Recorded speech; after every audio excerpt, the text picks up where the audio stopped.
Hello बच्चों, आज फिर आपके लिए 11th का एटॉमिक स्ट्रक्चर से रिलेटेड आज नया वीडियो लेकर के आए हैं, जिसमें आज हम लोग प्रोटॉन का डिस्कवरी पढ़ेंगे। हमारा चैनल का नाम है EduSurf थिंक फॉरवर्ड। बच्चे, आप इसे सब्सक्राइब जरूर कर लेंगे और बाबू, आप इसका बेल आइकन जरूर दबा दें कि जब भी मेरा वीडियो जाए तो आपको नोटिफिकेशन प्राप्त हो जाए। Thank you. आज हम लोग डिस्कवरी ऑफ प्रोटॉन करेंगे। तो सबसे पहले डिस्कवरी ऑफ प्रोटॉन।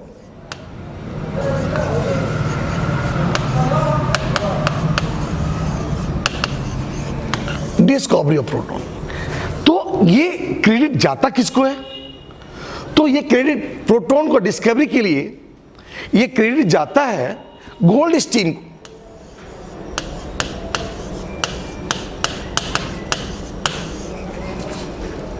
यानी कि डिस्कवर्ड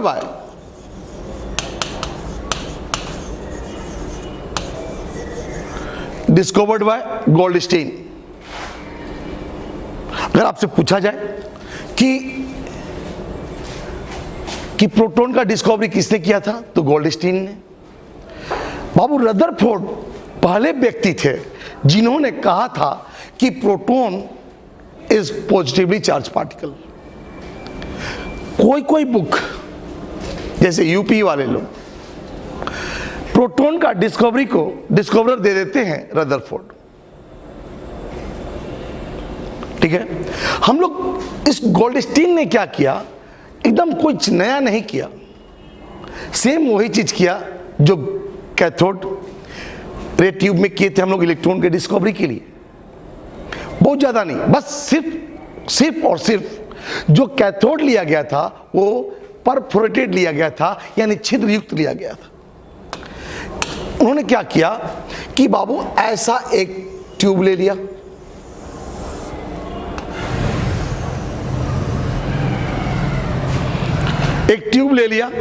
इस ट्यूब में 2 इलेक्ट्रोड लगे हुए थे। ये तो जाहिर साहब पिछला क्लास में हमने बताया था। और दोनों इलेक्ट्रोड के बीच में हाई वोल्टेज लगा हुआ था। लेकिन ध्यान रहे कि यहां पर जो हमारा जो कैथोड वो परफोरेटेड था।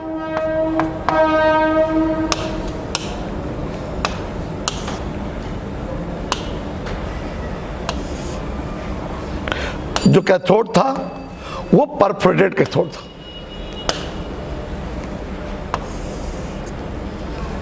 यानी कि ये जो कैथोड था इसमें छिद्र था।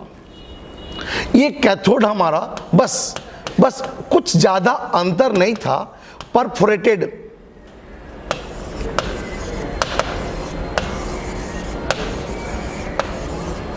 बस बहुत ज्यादा अंतर नहीं था। दोनों में डिफरेंस है। इलेक्ट्रॉन का डिस्कवरी और प्रोटॉन के डिस्कवरी में बस यही अंतर था कि यहां पर जो कैथोड लिया गया था वो परफोरेटेड था, छिद्रयुक्त था, और इसके अंदर प्रेशर रखा था गैस का। इसको वैक्यूम पंप लगा दिया था।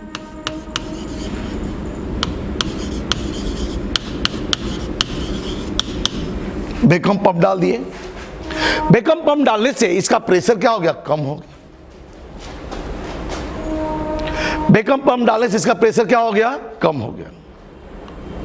और इसका मतलब कि इन्होंने हाई वोल्टेज रखा था। सब कुछ सेम। इलेक्ट्रॉन का डिस्कवरी में आप देखेंगे पिछला लेक्चर में, पिछला वीडियो आप देखें, उससे पिछला वीडियो में आपको बताया गया है कि इलेक्ट्रॉन का डिस्कवरी कैसे हुआ था। इलेक्ट्रॉन का डिस्कवरी के लिए हाई वोल्टेज का प्रयोग किया गया था। ये 10,000 से लेकर के 20,000 वोल्ट तक, और यहां पे प्रेशर रखा गया था लो, लेकिन थोड़ा सा उससे ज्यादा प्रेशर रखा गया था। यहां पे 0 to 0.0 mmHg, इतना कम प्रेशर रखा गया था। तो जब इन्होंने लो लो प्रेशर पर जब हाई वोल्टेज अप्लाइड किया तो देखा क्या कि कुछ रे कैथोड के होल से पार कर रहे हैं और जाके कैथोड की वाल से टकरा रहे हैं, और यहां पे एक फ्लोरोसेंट स्क्रीन डाला गया था, वहां पे चमक लाइट प्रोड्यूस कर रहे हैं। चूंकि ये ऐसा प्रतीत हुआ कि ये रे एनोड से आ रहे थे, एक तरफ एनोड और एक तरफ कैथोड रखा गया था। क्योंकि ये रे एनोड से आ रहे थे, इसलिए इस रे का नाम पड़ गया क्या चीज? एनोड रे। इस रे का नाम क्या पड़ गया बाबू? एनोड रे। इस रे का नाम क्या पड़ गया? एनोड रे। इसे हम लोग एनोड रे भी जानते हैं।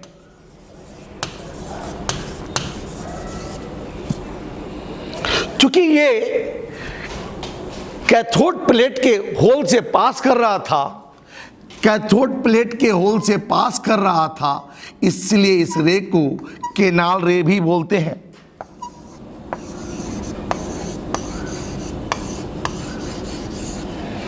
इस रे को कौन सा रे बोलते हैं बाबू? केनाल रे भी बोलते हैं। जब चूंकि ये पॉजिटिव चार्ज होता है तो इसका एक नाम और भी है, इसका एक नाम और भी है, पॉजिटिव रे।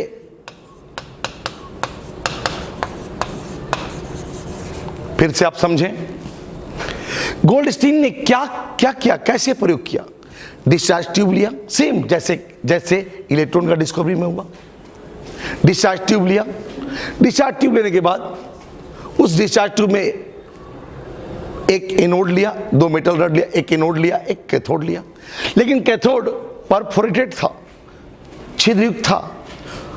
जब उन्होंने दोनों इलेक्ट्रोडों के बीच हाई वोल्टेज लगभग 10 से 20,000 वोल्टेज अप्लाई किया लो प्रेशर पे, तो देखा क्या कि कुछ ray coming from anode and pass through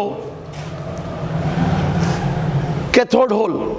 क्योंकि कैथोड होल से पास कर रहे थे, इसलिए इसका नाम क्या पड़ गया? केनाल रे। क्योंकि एनोड से आ रहे थे, इसलिए इसका नाम पड़ गया एनोड रे। ये पॉजिटिवली चार्ज होता है, इसलिए इसका नाम पड़ गया पॉजिटिव रे। हमने आपको बताया ये पॉजिटिव रे का डिस्कवरी, और इस तरह से पॉजिटिव रे का डिस्कवरी हो गया। ये पॉजिटिव रे का ओरिजिन होता कहां से?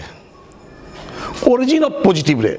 अब हम लोग समझें ये पॉजिटिव रे या केनाल रे का ओरिजिन होता कहां से? ओरिजिन ऑफ, पहले बाबू आप इसे नोट कर लें।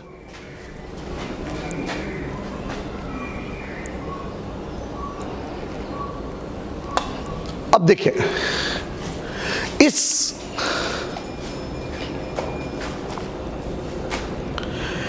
ओरिजिन होता कहां से है, पहले ये समझा जाए। क्या ये सही में एनोड रे एनोड से आता है, या गैस ऑफ द मीडियम से आता है? तो यहां पे समझा जाए। इन्होंने क्या किया, एक डिस्चार्ज ट्यूब लिया,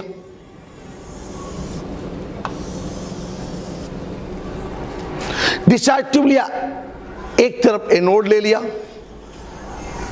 एक तरफ परफोरेटेड कैथोड ले लिया।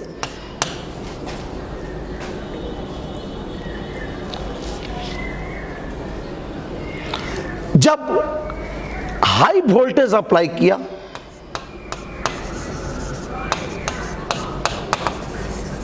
और यहां पे लो प्रेशर पे गैस भी रख दिया,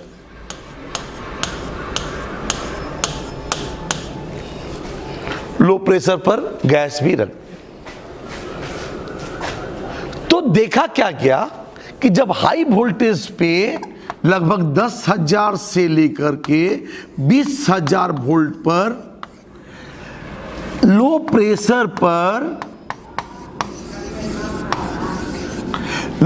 पे जब हाई वोल्टेज दिया गया, तो आप तो जानते हो जैसी दोनों इलेक्ट्रोड के बीच में हाई वोल्टेज देंगे तो क्या होगा, ये पॉजिटिव वाला एनोड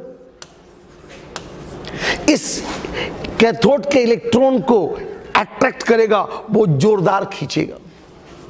वो जब जोर से खींचेगा तो क्या करेगा, ये आएगा, जिससे टकराएगा वहां से भी इलेक्ट्रॉन निकलेगा। आपको पता है कि जैसे ही हम हाई वोल्टेज देंगे कैथोड से इलेक्ट्रॉन निकलेगा। उस कैथोड का वेलोसिटी बहुत ज्यादा होगा।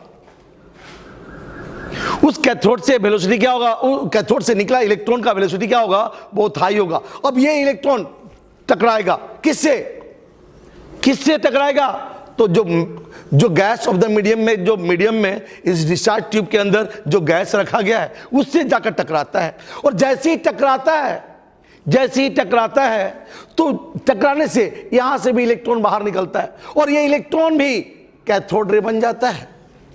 ये इलेक्ट्रॉन भी क्या बन गया, कैथोड रे बन गया, और ये इलेक्ट्रॉन कैथोड रे बन गया। और जहां से जो मीडियम से जैसे ही अगर हमारा सोडियम है तो Na प्लस इलेक्ट्रॉन, जैसी गैस से इलेक्ट्रॉन निकला तो जैसे ही इलेक्ट्रॉन निकला तो ये इलेक्ट्रॉन तो कैथोड रे बन गया और ये सोडियम Na+ आयन में कन्वर्ट कर गया और यही Na+ आयन एनोड रे बन जाता है और कैथोड के होल से पास करता है। अगर आपसे पूछा जाए कि कैथोड रे का ओरिजिन कहां हुआ, एनोड रे का ओरिजिन कहां हुआ था, तो एनोड प्लेट से, बोले नहीं, गैस ऑफ द मीडियम से। वो भी कैसे, जब क्या होता है, गैस जब हाई वोल्टेज देते हैं तो इलेक्ट्रॉन हाई स्पीड से निकलता है, निकल करके मीडियम में रखे गैस से टकराता है और टकराने के बाद वहां से भी इलेक्ट्रॉन बन जाता है और ये सारे इलेक्ट्रॉन कैथोड रे बन जाते हैं और ये गैस पॉजिटिवली चार्ज में कन्वर्ट हो जाता है और यही पॉजिटिव चार्ज एनोड रे बन करके होल से पार निकलता है, होल से पास होता है। इसका मतलब कि ये एनोड रे का ओरिजिन कहां से होता है, एनोड प्लेट से या गैस ऑफ द मीडियम से या दोनों से, तो बोलेंगे नहीं, केवल और केवल गैस ऑफ द मीडियम से। यानी एनोड रे का ओरिजिन कहां से होगा, तो गैस ऑफ द मीडियम से। केवल कहां से, तो गैस ऑफ द मीडियम से। नोट करने वाली बात है कि एनोड रे originated from gas of the medium only, not from anode रे, एनोड प्लेट। अब बात आया यहां पर कि इसका क्या क्या प्रॉपर्टीज है, क्या क्या कैरेक्टरिस्टिक है। प्रॉपर्टीज ऑफ एनोड रे,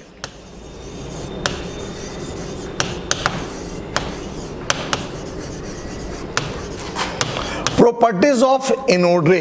एनोड रे का क्या प्रॉपर्टीज है, तो बहुत पहला प्रॉपर्टीज कि आपको पता है एनोड रे travel in straight line, in straight line.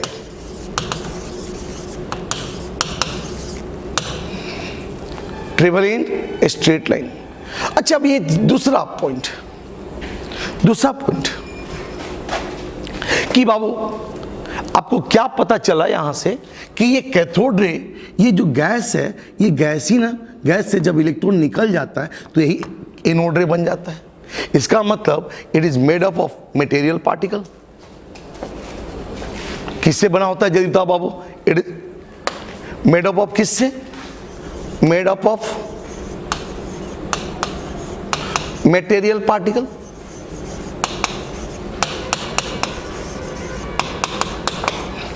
किससे बना होता है जदिता बाबू, ये किससे बना होगा, तो मटेरियल पार्टिकल से बना होगा। तीसरा चीज यहां पे और देखेंगे, क्या ये कैसा चार्ज होगा, नेगेटिव चार्ज या पॉजिटिव चार्ज।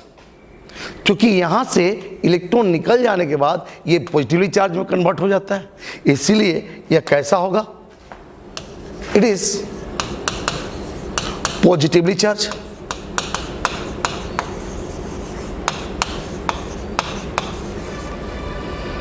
कैसा होगा, पॉजिटिवली चार्ज होगा। अच्छा, अब एक चीज बता दे, सबसे बड़ा चीज, क्या अगर हम गैस बदल दें, सोडियम वेपर न लेकर के हाइड्रोजन ले, तो क्या सोडियम का मास और हाइड्रोजन का मास सेम होगा क्या, नहीं। यानी कि एनोड का जो मास होगा वो यहां पे कैसा गैस रखें उस पर डिपेंड करेगा। जैसा गैस वैसा मास। इसका मतलब कि इसका मास और चार्ज का रेशियो कांस्टेंट नहीं होगा। इसका charge by mass ratio, charge to mass ratio, charge to mass ratio is not constant.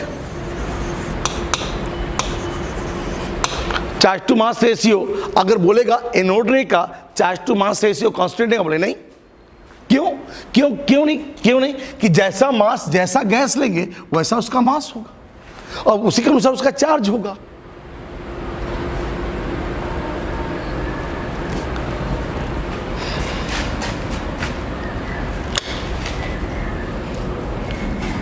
उसी के अनुसार उसका क्या होगा? चार्ज होगा। जैसा मास होगा वैसा चार्ज होगा।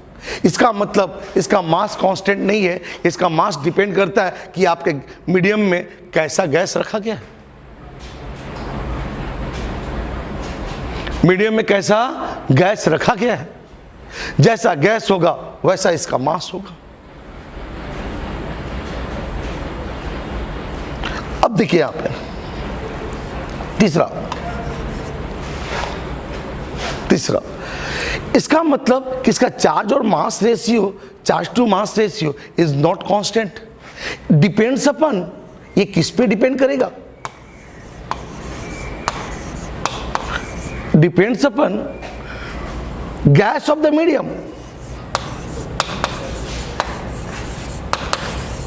गैस ऑफ द मीडियम यानी कि मीडियम का गैस, अगर मीडियम का अगर गैस को हम बदल देते हैं तो चार्ज टू मास रेशियो क्या हो जाएगा? बदल जाएगा। यानी जैसा गैस लेंगे वैसा चार्ज बाय मास रेशियो होगा। अब यहां पे अगर हम, बाबू यहां पे थोड़ा सा समझने वाली बात, अगर हम यहां पे हाइड्रोजन गैस लेते हैं, कौन सा गैस लेते हैं? हाइड्रोजन गैस लेते हैं। आपको पता है कि हाइड्रोजन गैस में एक इलेक्ट्रॉन होता है और एक प्रोटॉन होता है। हाइड्रोजन गैस में केवल एक इलेक्ट्रॉन और एक प्रोटॉन होता है। तो जब हमारा हाई वेलोसिटी का मूविंग इलेक्ट्रॉन जाकर इससे टकराएगा और ये दोनों इलेक्ट्रॉन बाहर जब निकल जाएंगे तो यहां पे केवल क्या बचेगा? एक प्रोटॉन। इसका मतलब जब डिस्चार्ज ट्यूब में हाइड्रोजन गैस लेंगे तो हमें क्या मिलेगा? प्रोटॉन मिलेगा। यानी कि जब हम हाइड्रोजन गैस में, when hydrogen gas is taken,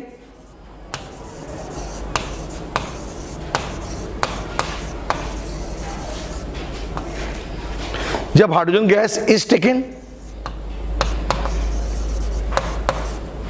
proton is obtained.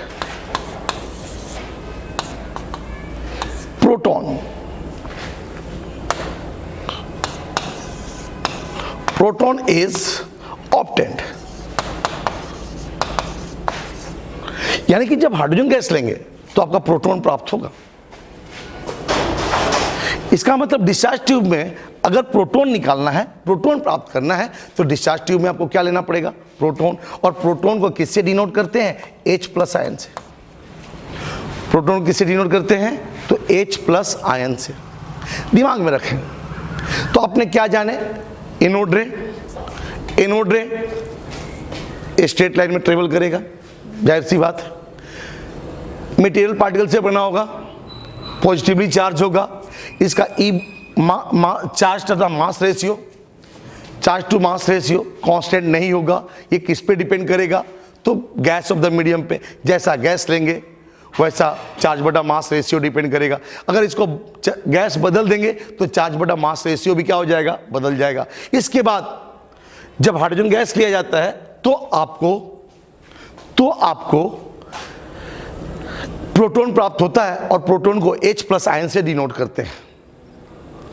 अब हम लोग पढ़ें प्रोटॉन का चार्ज कितना होगा। तो जान जाओ charge of proton.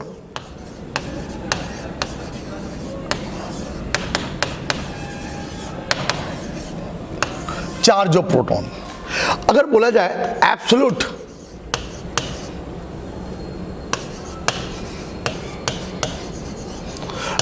Charge of proton,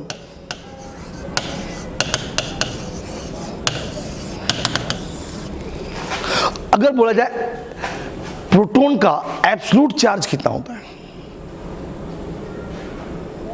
तो आप दिमाग में बिठाएं, जितना ही इलेक्ट्रॉन का चार्ज होता है, जितना इलेक्ट्रॉन का चार्ज होता है उतना ही प्रोटॉन का चार्ज होता है। बस डिफरेंस क्या है? इलेक्ट्रॉन में नेगेटिव चार्ज होगा और प्रोटॉन में पॉजिटिव चार्ज होगा। बाबू कैथोड रे का एनोड रे का डिस्कवरी इसी आधार पे हुआ। जब एटम का खोज हुआ और उस एटम का खोज में जब निगेटिव चार्ज पार्टिकल का खोज हुआ तो सबके दिमाग में आया, ओ जब निगेटिव चार्ज है तो यहां पर कहीं ना कहीं पॉजिटिव भी जरूर होगा, तब जाकर के कोई एटम न्यूट्रलाइज होगा। तो जब निगेटिव चार्ज का खोज हो गया तो लोग पॉजिटिव चार्ज का खोज करने में जुट गए और पॉजिटिव चार्ज का खोज करने के चक्कर में हमें मिल गया क्या चीज? प्रोटॉन। अब प्रोटॉन का चार्ज कितना होगा?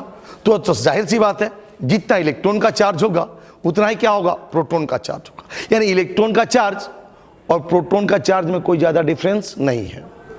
इलेक्ट्रॉन के चार्ज और प्रोटॉन के चार्ज में कोई ज्यादा डिफरेंस नहीं है। तो इलेक्ट्रॉन का चार्ज और प्रोटॉन का चार्ज क्या होगा? सेम होगा। तो क्या होगा बाबू? उसका चार्ज कितना होगा? तो 1.602 उन्हें 10 के पावर माइनस 19 कूलम। और ये एसआई यूनिट में होता है, ये एसआई यूनिट में होता है। अगर बोला जाए कि चार्ज ऑफ प्रोटॉन बताइए तो ये पॉजिटिवली चार्ज होगा और इसका वैल्यू कितना होगा? तो 1.602 इंटू 10 का पावर माइनस 19 कूलम। कितना होगा बाबू? जल्दी बता दो बाबू। तो 1.602 इंटू 10 का पावर माइनस 19 कूलम। याद रखेंगे आपको चार्ज, प्रोटॉन का चार्ज कितना होगा? तो 1.602 गुने 10 के पावर माइनस 19 कूलम। लेकिन कब? एसआई यूनिट में। अगर सीजीएस यूनिट में करना होगा तो 4.8 इंटू 10 के power minus 10 ESU CGS unit में। अगर आपसे पूछा जाए कि बताइए इलेक्ट्रॉन का चार्ज एसआई यूनिट में कितना होगा, तो आपको बताना होगा 1.602 गुने 10 के पावर माइनस 19 कूलम। लेकिन अगर बोले सीजीएस यूनिट में बताइए तो आपको बताना होगा 4.8 इंटू 10 के पावर माइनस 10 ESU। आप इसे नोट कर लें। अब इसके बाद absolute relative charge of proton पूछा जाए तो रिलेटिव चार्ज ऑफ, अगर प्रोटॉन पूछा जाए तो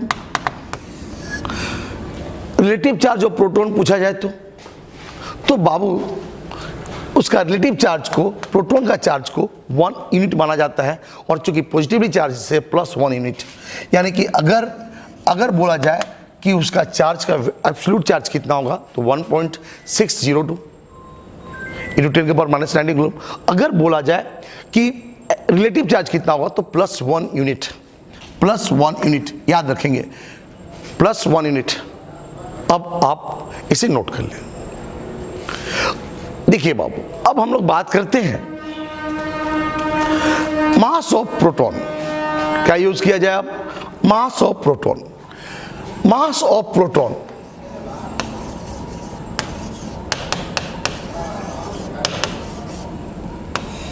मास ऑफ प्रोटॉन। अगर मास ऑफ प्रोटॉन बोला जाए कि प्रोटॉन का मास कितना होता है, तो अगर बोला जाए एब्सोल्यूट मास ऑफ प्रोटॉन,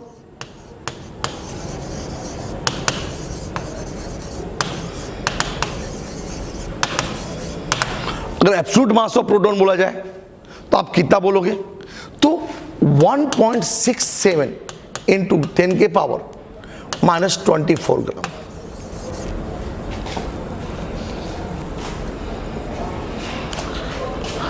ये सीजीएस यूनिट में। अगर बोलेगा कि प्रोटॉन का मास बोलिए तो उसका मास आपको याद रखना पड़ेगा 1.67 इंटू 10 के पावर माइनस 24 ग्राम। लेकिन अगर यही बोला relative mass of proton, relative mass of proton, अगर प्रोटॉन का रिलेटिव मास बोला, इसका मतलब कि प्रोटॉन का रिलेटिव मास कहने का मतलब यह होता है कि प्रोटॉन को एटॉमिक मास यूनिट से कंपेयर किया जाए। और आपको पता है 1 U बराबर होता है 1.66 गुने 10 के पावर माइनस 24 U। यानी कि एटॉमिक मास यूनिट से कंपेयर करने के लिए बोल रहा है। रिलेट करने का मतलब इसको रिलेट किया जाता है एटॉमिक मास यूनिट से। जब इसको रिलेट करेंगे तो लगभग 1 के बराबर आएगा और इसका वैल्यू होता है 1.0072 U, यानी कि सिंपली 1 बोला जाए। इसका मास कितना होगा? 1 के बराबर होता है।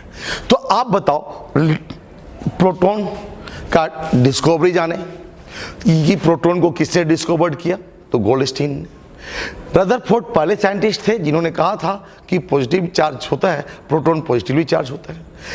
गोल्डस्टीन ने इसका डिस्कवरी के लिए क्या किया? कुछ ज़्यादा नहीं किया, बस एक परफोरेटेड कैथोड ले लिया और परफोरेटेड कैथोड लेकर के लो प्रेशर पे और हाई वोल्टेज दे करके उन्होंने लो प्रेशर और हाई वोल्टेज दे करके अपना एक्सपेरिमेंट शुरू किया। तो देखा कि कुछ रे कैथोड के होल को पार करके एक फ्लोरोसेंट स्क्रीन पे टकरा रहे हैं और लाइट प्रोड्यूस कर रहे हैं। क्योंकि ये रे कैथोड एनोड की ओर से आ रहे थे, इसलिए इसका नाम पड़ गया एनोड रे। ये रे किधर से आते? एनोड से। लेकिन बाद में समझा गया कि नहीं नहीं नहीं नहीं नहीं, ये एनोड से नहीं आता है। जो गैस रखे हैं मीडियम में, जो लो प्रेशर, जिसके चलते कुछ भी प्रेशर है, जो प्रेशर बनाने के लिए जो हमने जो गैस रखा था, वही गैस से जब इलेक्ट्रॉन टकराता है, उसमें से जब इलेक्ट्रॉन बाहर निकल जाता है तो वो जो गैस का पार्टिकल है पॉजिटिव चार्ज में कन्वर्ट कर जाता है और वही पॉजिटिव चार्ज एनोड रे बन जाता है। इसका मतलब ये एनोड रे का प्रॉपर्टीज क्या है? तो एनोड रे स्ट्रेट लाइन में मूव करता है। एनोड रे स्ट्रेट लाइन में मूव करता है, ये पॉजिटिवली चार्ज पार्टिकल होगा, मटेरियल से बना होगा एनोड रे। इसका E/m रेशियो कांस्टेंट नहीं होता है, ये डिपेंड करता है कैसा गैस रखा गया है। जब डिस्चार्ज ट्यूब में हाइड्रोजन गैस रखते हैं तो प्रोटॉन प्राप्त होता है।